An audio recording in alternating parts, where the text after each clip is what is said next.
value in that. That's maybe a bit more unique. Yeah, yeah. Yeah, you can shift the focus.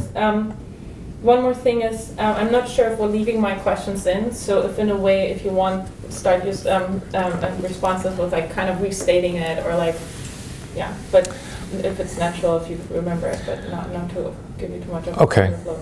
Yeah. Okay, we're good. Yeah? Yeah. Okay. All right. Good morning, Chad. Hey. Thanks for coming and speaking with us for a little bit. Please do me the favor and introduce yourself, maybe your affiliation and a little bit about yourself. Okay. My name is Chad Martin, and I am the president and board chair of UX Speakeasy.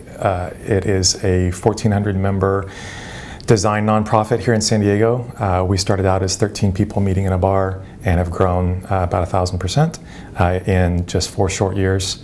And I'm a designer. I also work at HP as an experienced designer and have been a freelance designer before that, doing web design, app design, really all sorts of design. And these days I do everything from visual graphic design to interior design to experience design, product design. And so that's why at this point I really just call myself a designer, because I do a lot of different kinds of experiences that are designed for people. Well, thank you. It sounds like there's many areas we can go to, and let's see. Maybe we can start by if you're telling me a little bit more about a current project that you're working on, as an example. Okay. Well, let's see.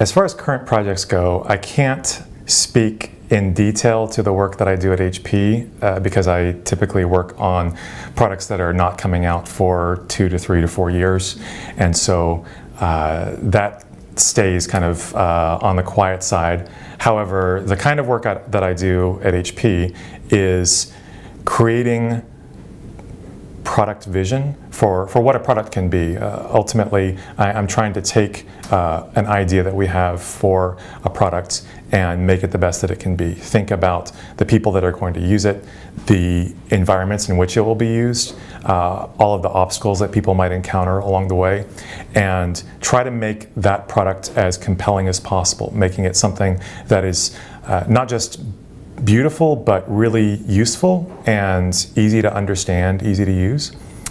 On the opposite end of things, at the same time, I volunteer as the president of UX Speakeasy, where it's really less about a physical product and more about a living organism and creating community, fostering an environment where people can come together, get to know each other, understand the craft of design a little bit better in a very casual, approachable environment. And so a big part of what I do in my spare time is try to put things in place so it's easy for people to go through the process that I went through in San Diego, where I went from literally being one designer working out of my garage to knowing hundreds of other designers in the San Diego community.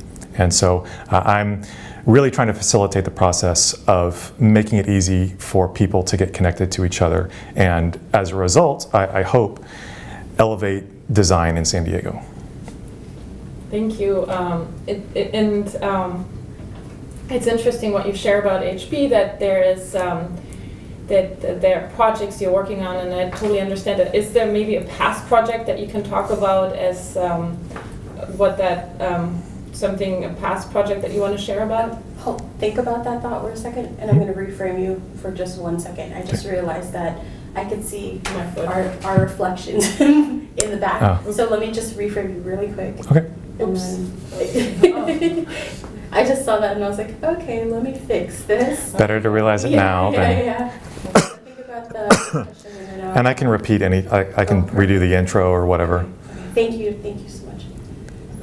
I know how technical it's. Yeah. Glad you caught it now. There's like type sitting on top of it, so I didn't notice it in the beginning. And then once we started going, I was like, oh, look, there's something over there. Let me just refocus really quick. And okay, go ahead. All right. Okay, so maybe let's talk about a past project that, if you'd like to share about one that you've done for HP, since that's maybe. Sure, yeah, I can definitely do that. Some of the past work that I've done for HP really revolves around mobility and the mobile device, iPhones, Android phones primarily. They brought me in as a contractor initially because they needed someone with expertise in creating apps, and that's what I had been doing for the past several years. And so I came in the door as kind of an exterior consultant, and really the role that I played was helping them take their amazing engineering skills and create an interface to that engineered tool, to that app, that made sense to the average person that was not an engineer. When I came in, the product that I first started working on was an app called the AIO Remote, which is basically an app that lets you connect to your printer, run your scanner, print things through it, and not have to interface directly with the front panel of the printer. And so what I did was I came in, I evaluated what they had so far, which was a functional app, but not a very elegant app. It was usable, but it took a lot of work to make it do what you wanted it to do. And I began the process of turning over the apple cart and rethinking about how they were approaching the tool, and did some information architecture on it, kind of looking at all of the pieces that I had to work with, and then reordering those into a way that made sense to the average person, where they could then, in a much more streamlined, simple way, perform the tasks that they needed to perform with their printer. Thank you. That gives me a good picture of what it might have been like for you to join in HP at the beginning. Might want to go back to what you mentioned before, your notion about beauty and usefulness in your work of design. Can you speak a little bit more about that? Or now you mentioned information architecture, or things that are functional, but maybe. Right. Design is really a multifaceted discipline. When I think about what design is, it would be difficult to just put it into a box and say this is what design is. Really, if you think about it from another angle and you say what is science, what is art, what is math, what is philosophy, you can see that those things are very large, sprawling disciplines. And design is, in the same way, it has a lot of tentacles to it. And design really involves those different things. It involves art on the surface. That's something that a lot of people can see. But it does also involve math, psychology, research, all sorts of different disciplines, and bringing them together in a way that helps people make sense of things. You know, my personal journey began with me as an artist, as a little kid. As long as I can remember, I've loved to draw. And that naturally led me into graphic design, where in high school and college I was making posters and t-shirts and executing on my art, and started to find ways where I could actually make a little bit of money part-time in doing something that came really naturally to me. But for me, in the beginning, graphic design was about making things attractive, making things beautiful. The further I got along in graphic design, I realized that there's this element of not just beauty, but clarity in how you present information, and the hierarchy, taking different elements of design and arranging them in a way where you're more clearly communicating a message. And as I moved further along in in graphic design, I got really interested in new forms of media as the web really started to emerge, and moved into web design. And suddenly you're designing something not in graphic design where it shows up one way on a piece of paper and you know exactly how it's going to be, but it's in web design you're going to find that your audience is viewing your art, your communication on a lot of different kinds of devices that you can't predict. And that really opened up the door for me to go into these more advanced forms of design, like information architecture, where it's something that I didn't realize I had done all my life, but it was basically making sense of a lot of information, distilling that information into a more concise message, and then presenting that information in a more compact way. One of the ways that I've illustrated that is it's like being able to go out and look at the stars, and then out of the stars naming a constellation. Mm-hmm. You find the pattern, the sense, and the definition inside a larger picture when you are designing something. And as I've gone further and further along in my career, I've just found more paths where I can do that, where I can make sense of different information and different challenges and solve different problems, and begin by examining things, coming to a full understanding of them, mm-hmm. and then interpreting what it means, and then putting out that interpretation, which is essentially what design is. It's interpreting what you see and what you understand into a specific form. It's rendering it into a specific form. And I know this was a challenging question, but I really appreciate that you took us along the journey of how you arrived to your current definition of design. And it also seems like that's something that's evolving, nothing that is fixed for today. It is, definitely. When I think about what is design now, I would have given you a completely different answer 5 years ago, and I can promise you in 5 years I'll give you a completely different understanding, because my understanding of it will grow, and the opportunities will grow. I've also always said, at least for the length of my career, that I want to be working on something that right now, well, let me rephrase that. I've always said in my career, I want to be working on something in 5 years that doesn't exist now. I always want to kind of be on that bleeding edge, and there's a level of risk in that, because you're never exactly sure where you're going. There's so much to be figured out, but I want to be on that precipice of figuring out what's next. Can we take a wild guess at how you might define design in 5 years, or what is it that you see on the horizon? Yeah, it's interesting. One of my fascinations is something called retrofuturism. You look back at, say, the 50s, and you see the jet packs and what automated cars looked like then, where people are in the back of the car playing dominoes as the car with a big bubble on top speeds down the freeway. And we look back and we laugh now. And so for me to make a prediction now, it's really based on my understanding of things now. And I know that there's really no way to accurately predict where we're going. But the trends are really interesting, because what I'm seeing is where I started my career out doing graphic and web design, and really making sure the pixels lined up exactly what I wanted to, where I wanted them to be, and making things look beautiful. Just as I can't predict the future, I think that there's going to be a lot of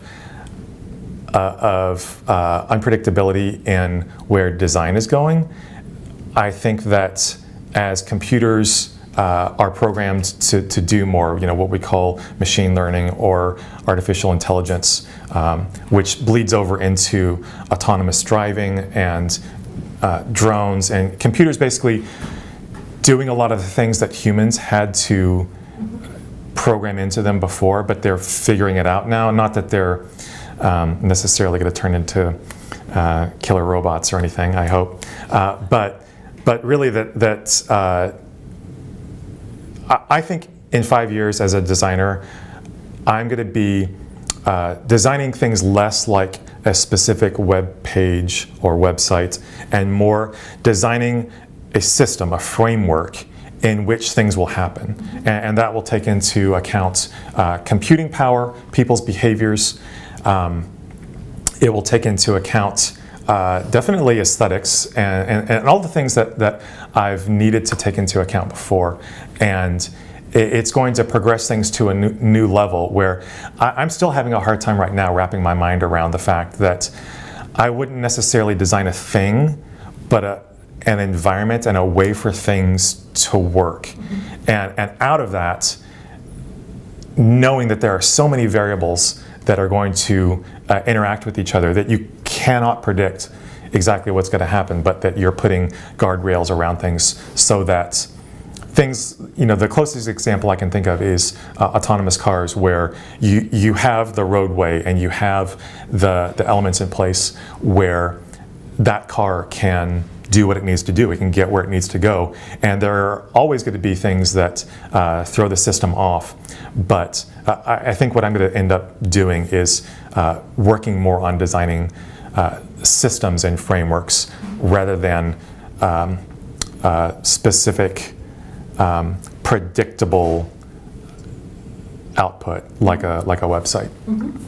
Thank you, and I know that must have been a little challenging, but I appreciate listening to how you envision that, or how you see the complexity growing in that, or even understanding still that we're not designing things anymore, because in a way. And it's not, perceptions on while we're still being innovative. And it's not that we're not designing specific things or products, because I definitely have a love for crafting specific objects and making them beautiful. My dad was a carpenter, and so I have this love for wood that has been, pardon the pun, ingrained in me my whole life. I just bought a laser cutter so that I could merge technology with kind of old school building, and try to make those things where the interesting thing with my dad and I is that he's really good at mass production and I'm really good at one-off ideas. And so I think that there's going to be a lot more pairings of designers and manufacturers like that, where you have more designers that are kind of coming up with a vision, and then they partner with more engineers and manufacturers and people that can help achieve that vision. And not that it's just one person that it has this genius idea and they're able to create the whole thing, but that when you collaborate with other people, you start to see the whole picture. I think my early understanding of what it meant to be a designer or a design director would be that I am the person with a vision, and I'm going to present that vision to people and have them help me execute it. And what I've come to realize is that was a pretty egotistical way to think about it, that really there may be a kernel of a vision of where you start striving for, but it's in building things together where you get the fuller understanding, and you really begin to create something that is not just beautiful, but useful and compelling, that people can really rally around and really want to use, and create something that solves a problem for people. Mm-hmm. And the analogy is, just as the design project might be evolving, this conversation is evolving. Absolutely. Let's maybe touch on the idea of creative process or influences. Starting, what does a typical day look like for you, if there's such a thing? Because some people, if they meet a designer for the first time, they wonder, what is this person doing all day? And we have better concepts for what, I don't know, an attorney is doing, but maybe not so much for a designer. Sure. Well, because design has so many facets to it, the kind of day that I have is a bit unpredictable. And I do like that overall. I like that my days look different, that I don't just come in and do exactly the same thing day after day. I think that would crush my soul a little bit. But let's start with an ideal day for me rather than what I actually do. An ideal day has me, at this point in time, coming into an office. I like to come in a little bit before everybody else is there, so that it's quiet, it's a little bit still, and I can start to kind of think about what I want to accomplish with the day. And it involves a lot of coffee for me specifically. The coffee jump starts the thinking, and where I really find the most satisfaction is standing in front of a whiteboard.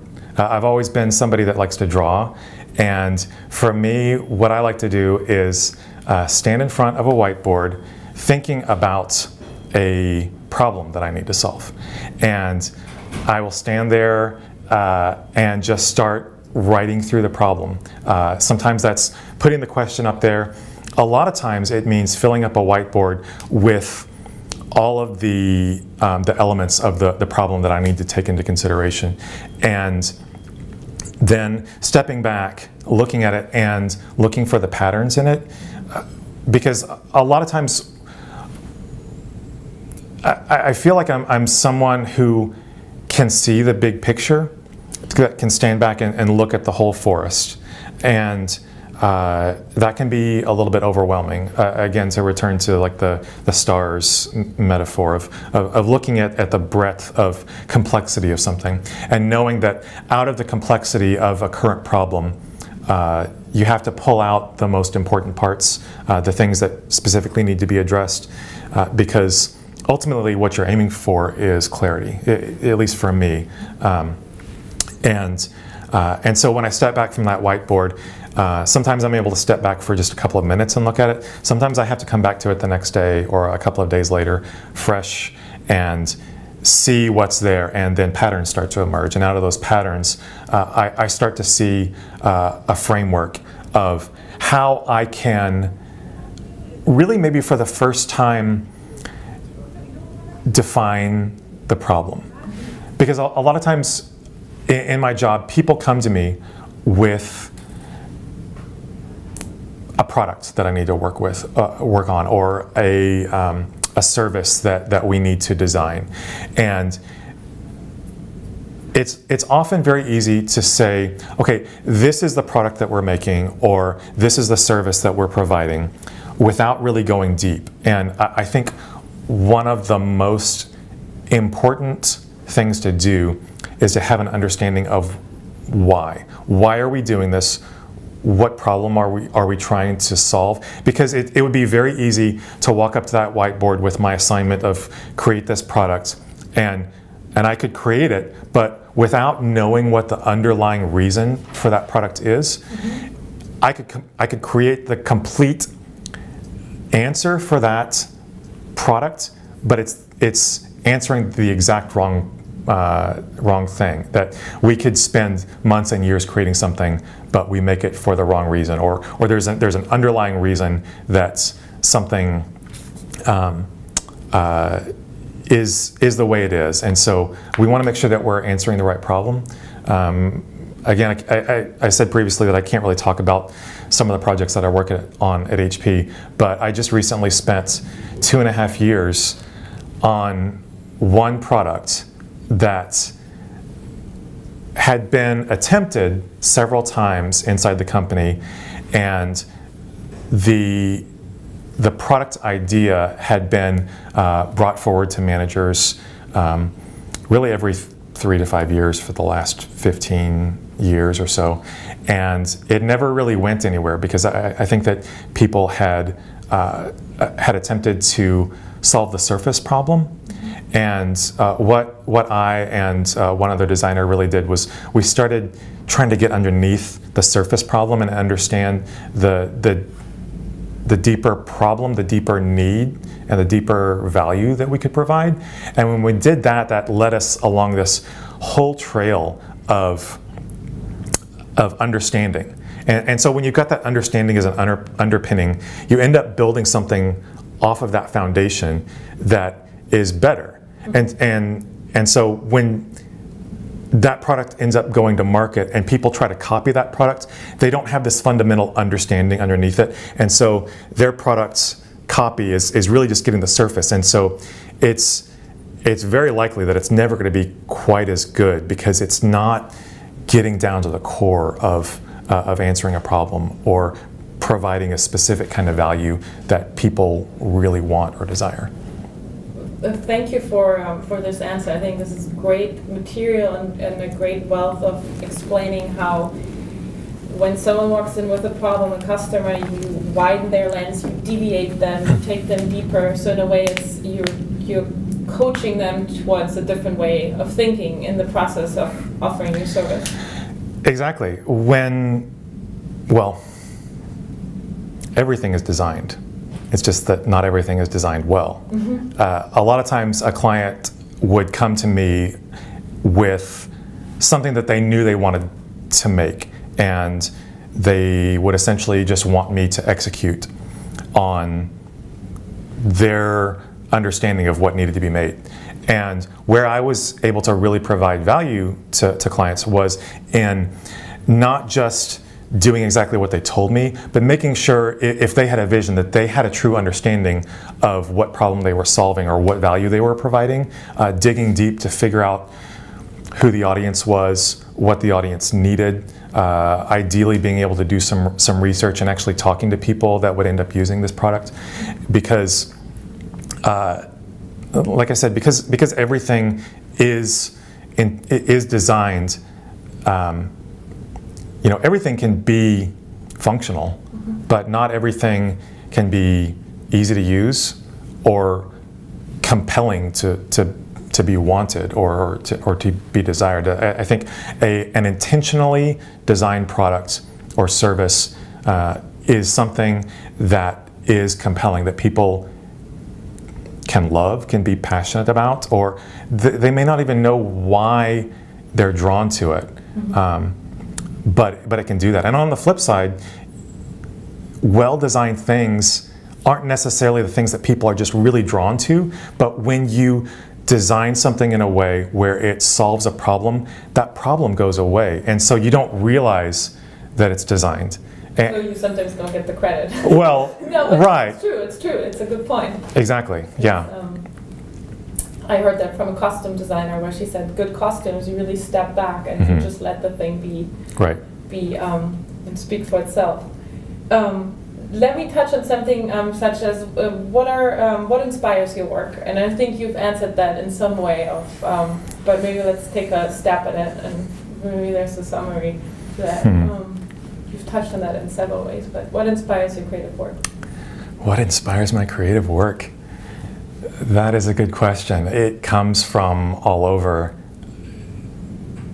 There are the direct sources, objects of beauty from traditional art, sculpture, paintings, digital art that people make. That's pretty obvious, but I actually get really inspired from storytelling, from books, from movies. There is a sense of storytelling in design, and it's a different kind of storytelling. It tends to be more asynchronous. It's not necessarily linear, but understanding story goes a long way towards becoming a better designer. And so when you think about the arc of a story, the arc of a character in a story, or setting, like all the things that are involved in great stories are things that can be involved in great design. So I just find myself really drawn to great storytellers, whether they're movie directors, whether they're book authors, and I'm inspired a lot by solitary time. As an introvert, I really need time to get away from the office. Some of my best creative times at work are when I go on a walk outside. And lately I've been taking my iPhone with me and just dictating my thinking as I'm walking and kind of in a different frame of mind, or going to a place that's a different setting. So for me, something that's really inspiring is just getting into a fresh environment, something that knocks me out of my rut a little bit. Well, thank you. In what you said about storytelling, for me that reminds me of the tendency of humans to create meaning, so meaning making. So every art has that process of wanting to find meaning. Are there any design influencers or maybe even design artifacts that come to mind that that inspire you? Influencers or artifacts? I don't know. Hold for, can I have more time for time? Okay, I'm gonna take another shot with that. So influencers or design artifacts?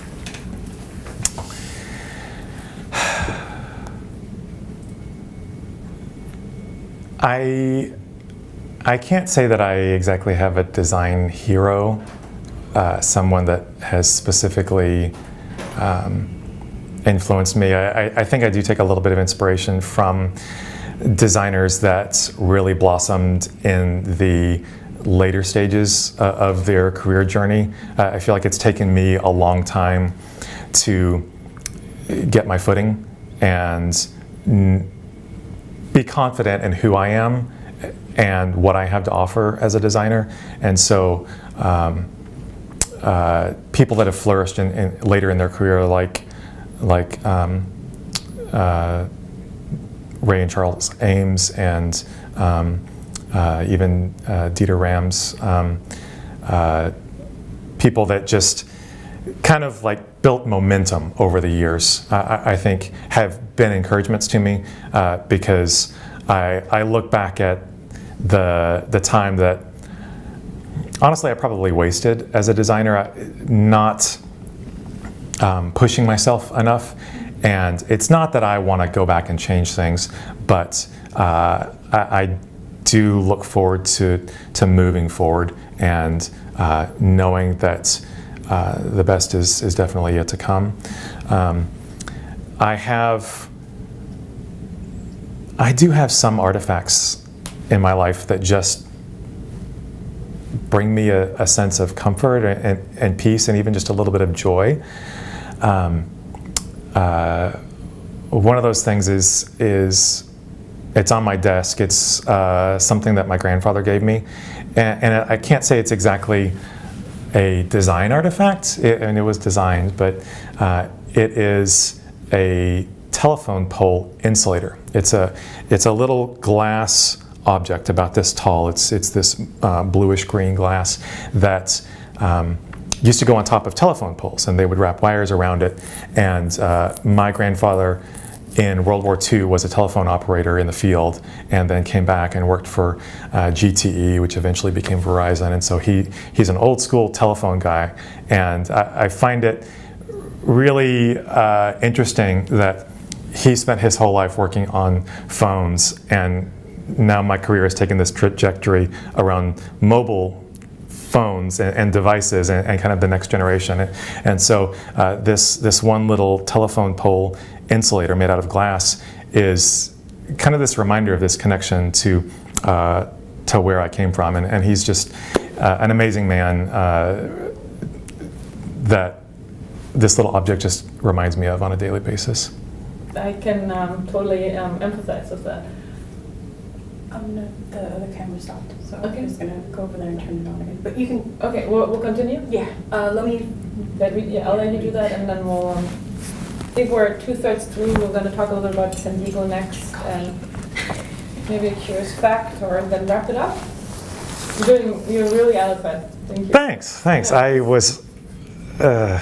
I feel better about what I'm saying now than what I was thinking about previously. You're very engaging. Thanks. I'm good in small settings, or actually really large settings. It's the medium settings of like 10 people where I don't know exactly how That's to. the leader of this. Right. Being a person is one thing, being a host is another. Yeah. I'm great one-on-one, and I'm great 1 on 100 or 1,000. But like 1 on 10, I kind of don't know where to get my footing exactly. Am I giving a speech or are we just talking? Yeah. And the San Diego stuff, I'm going to need a little bit of leading on that, because that's where, as I started to think about it, I was like, I don't know exactly what to offer, but at the same time, I guess. Let's see what the questions do, and we can tweak and change them. So I have a call with Michelle in 10 minutes, just so you know. Okay. Let's move maybe to talking a little bit about San Diego. We're in San Diego, and I'd like to see or hear your opinion of what makes San Diego a good place for what you're doing, your work, your design, your mission in a way? Well, not to disparage my home state of Texas, where I grew up and I spent the first part of my life, but when I visited San Diego for the first time in 1999, I was taken aback at the beauty. And really, I don't mean the beaches and the palm trees. I definitely love that. But I remember coming to visit a friend here, and we went to the gas lamp. And I have this memory of sitting on a patio in the gas lamp and looking at the railing alongside and seeing that it was not just a flat, straight bar on top with flat, straight bars along the side. It was actually a decorated metal bar on top that had these curves in the bars. And what occurred to me, the reason why that struck me is because they did more than they had to do to get the job done. There needed to be a guardrail there, but it wasn't just placed there as a minimum viable product, as we like to say in the design industry. They wanted to make it beautiful and engaging.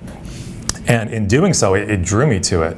And it was a simple guardrail, but it was indicative of the larger culture that I saw in San Diego, that I didn't see where I grew up, where everything was really lacking in color and complexity, anything beyond what had to be done. And so what really pulled me into San Diego was, in part, the sense of color and form that I saw in the architecture, in the gas lamp in Little Italy and different areas around town, the rolling hills coming from very flat plains of Texas. And the reason that spoke to me is because I felt that it was representative of a larger value of design in the Southern California culture. And that just immediately pulled me in. That was something that I wanted to be a part of. Even though I wasn't into architecture or that arena of design, I thought this is a place where people are going to value the creative work that I do. That's a great little anecdote to illustrate that this is a town that is susceptible for something like this. Let's see. Where do you see in San Diego some local design challenges or opportunities? Looking around, seeing things like that handrail, but maybe even on a wider, with a wider lens and on a bigger scope, where do you see design challenges? We definitely have some sizable design challenges in San Diego. I think some of them are beginning to be addressed. The whole reason that we started UX Speakeasy was to bring designers together. When I was working alone in my garage at the beginning of my career in San Diego, I didn't know other designers in town. I knew that they were around here somewhere, but I didn't even know what companies were here. I didn't know how to get connected. And so we formed this organization whose primary goal was to foster a sense of camaraderie. And one of the outcomes that I've seen happen in this time of UX Speakeasy growing has been that there is a reflection in the culture of people in San Diego that's different than other cities. I won't name names on cities, but my understanding is that designers in other cities, in some specific large design markets, are a little bit more cutthroat. They're a little bit more standoffish. They're a little bit more protective and guarded.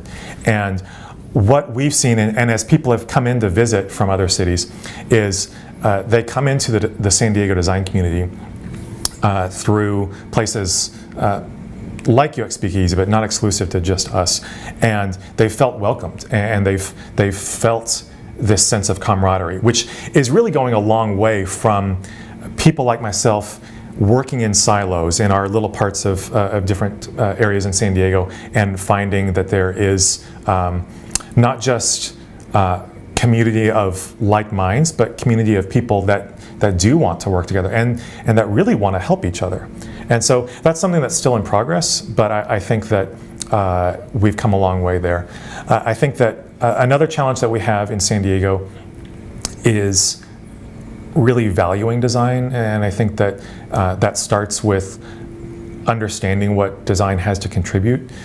There are a lot of groups in San Diego that don't understand that design is not just about making things look good, but design at its utmost is really talking about all the fundamentals. It's about making business better. It's about making organizations collaborate better. It's about communication. It's not just about the one thing that you see. So much of my job is really about working with other people and coming to a shared understanding and being the cohesive glue that binds everyone together, getting everybody to work together. And I think that we, like any city, still have a way to go in that.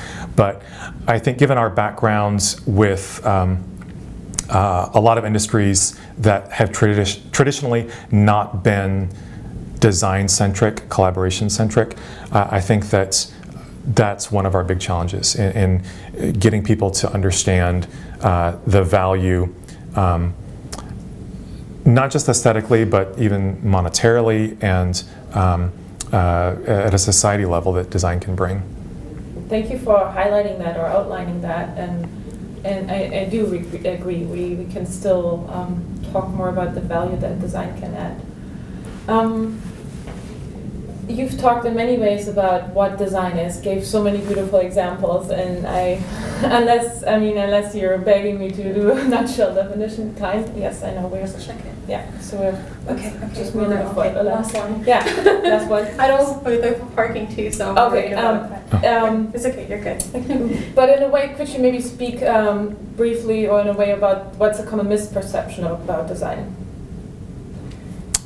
Well, I think a misperception about design is actually one that I started out with early in my career, is that design is about making things look good. And there is an element to that. There is an element based in art and visuals that is definitely true in what design is. But as I grow in my understanding, my first desire to make things was to make things beautiful. And then I kind of grew beyond that to understand that there's a beauty in clarity.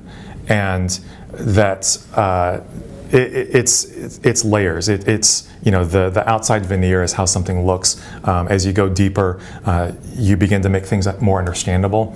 And at the core, it's about making things easier to use to the point that you don't have to think about it anymore.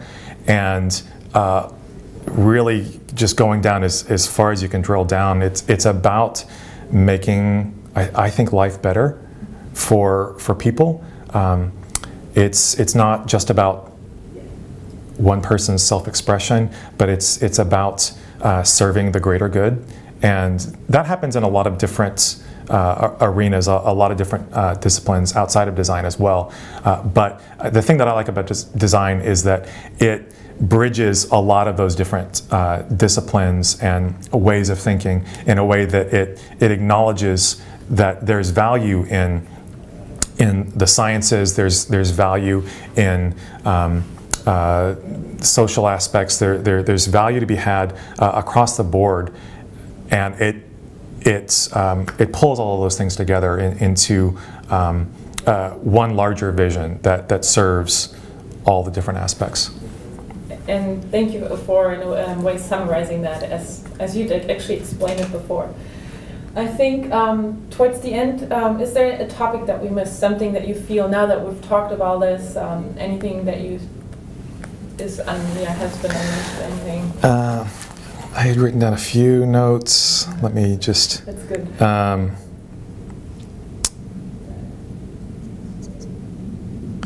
Send these things, yes.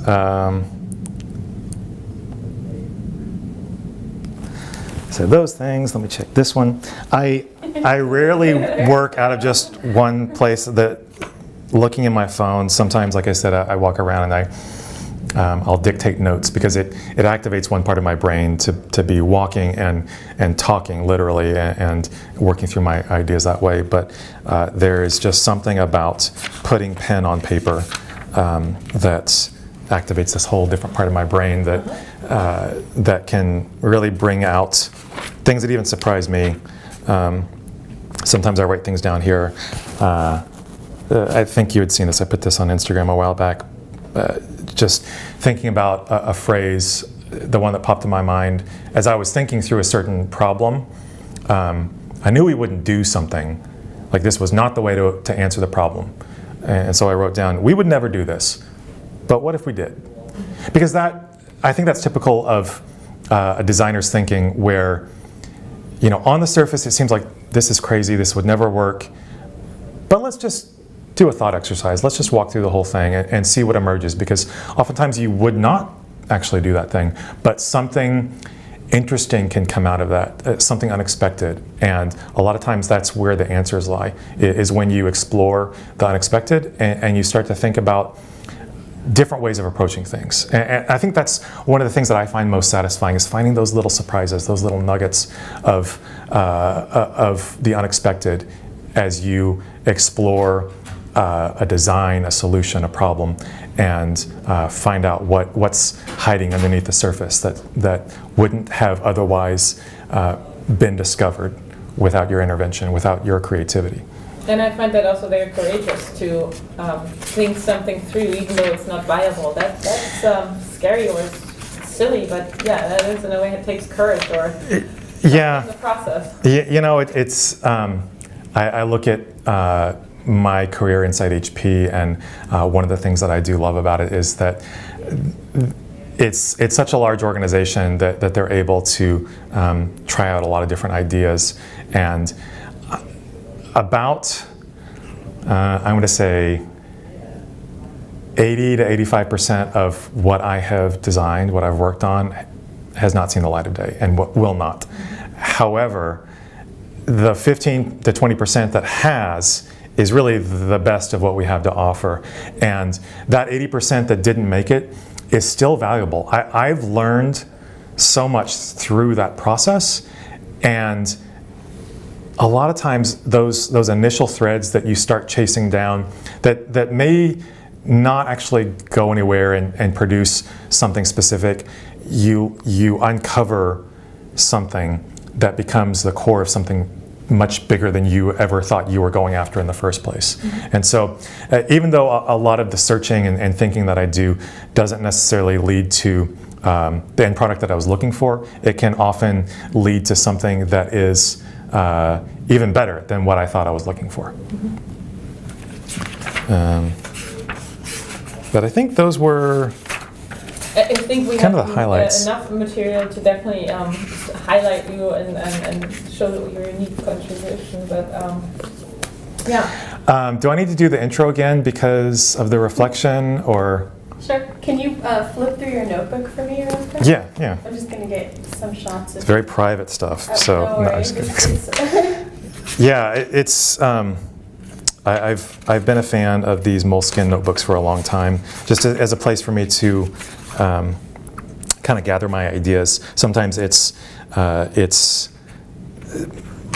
prose thinking. Sometimes it's just visualizations of different ideas that I've got, and sometimes it's a single phrase, or even just a word that emphasizes what I'm trying to do. See clarity in the chaos, or where I'm at the very moment. So it's just it's a place for my brain to spill out ideas and help me to discover things that are hiding underneath the surface. You could do your intro again if you want. Okay, yeah. You talk about introduce yourself, but not the project. Yeah. Yeah, I think I kind of scrambled it at the end. So, yeah, let me start. Okay. I am Chad Martin. I am a designer, and I am the president and board chair of UX Speakeasy, a 1,400 member design organization in San Diego, and we exist to foster a sense of camaraderie in the San Diego designer community, but also to invite other people into our community that want to understand design better. And I also work at HP as an experienced designer. And on the side, I like to play with wood and lasers and tinker with gadgets and just find new ways to express myself creatively and make things. Thank you. Thank you. Thank you, Seth. A lot of the things you said really resonated.